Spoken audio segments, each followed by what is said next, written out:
அஸ்ஸலாமு அலைக்கும் ஃப்ரெண்ட்ஸ். இன்றைக்கி ப்ரெட்டு வச்சு ஸ்வீட் செய்ய போகிறோம். Bread kunafa. இது வந்து பண்டிகை டைமில், ரம்ஜான் டைம்லலாம் செய்கிற ஸ்வீட் இது. நான் ப்ரெட்டு 4 ஸ்லைஸ் எடுத்து நான் கார்னர் கட் பண்ணி எடுத்து வச்சுக்கிட்டேன். இந்த சேமியா வந்து ருமானி சேமியா, கொஞ்சம் ப்ரௌன் கலரில் இருக்கும். அதையும் ஒருக்கி தனியாக எடுத்து வச்சுருக்கேன். 2 ஸ்பூன் மைதா மாவு போட்டு தண்ணி போட்டு மிக்ஸ் பண்ணி எடுத்து வச்சுக்கோங்க தனியாக.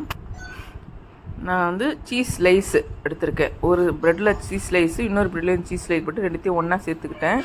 நீங்கள் ஒரு ப்ரெட்டில் சீஸ் ஸ்லைஸ் போட்டுட்டு இன்னொரு ப்ரெட்டில் சீஸை துருவி கூட போடலாம். நான் இந்த மாதிரி எடுத்துக்கிட்டேன். மொத்தம் 2 செட்டு. அது வந்து மைதா மாவு மிக்ஸ் பண்ணி வச்சுருக்கோம் இல்லைங்களா, அதில் வந்து டிப் பண்ணி இந்த சேமியா கோட்டிங் கொடுக்குறோம். இந்த மாதிரி 2 செட்டு தனியாக எடுத்து வச்சுக்கிட்டேன். இது வீட்டில் ஈஸியாக செய்யலாங்க. இது நம்ம ஒரு டிஃப்ரெண்ட்டாகவும் இருக்கும்.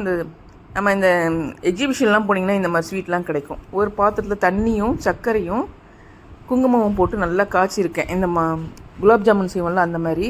இன்னொரு இதில் வந்து பேன் வச்சு கொஞ்சம் நெய் விட்டு இந்த ப்ரெட்டை நம்ம கோட்டிங் பண்ணி வச்சுருந்தோம்ல அதை போட்டு 2 பக்கமாக நல்லா செவக்க விட்டு எடுத்துருங்க. அவ்வளோதான். இந்த கலரில் இருந்தால் போதும். இப்போ நம்ம அந்த ஜீரா காய்ச்சி வச்சுருந்தோம் இல்லைங்களா, அதையும் இந்த ப்ரெட்டு மேலே போட்டுட்டு நல்லா ஊறணும். இந்த ஜீராவும் இந்த ப்ரெட்டும் வந்து ஊறணும்.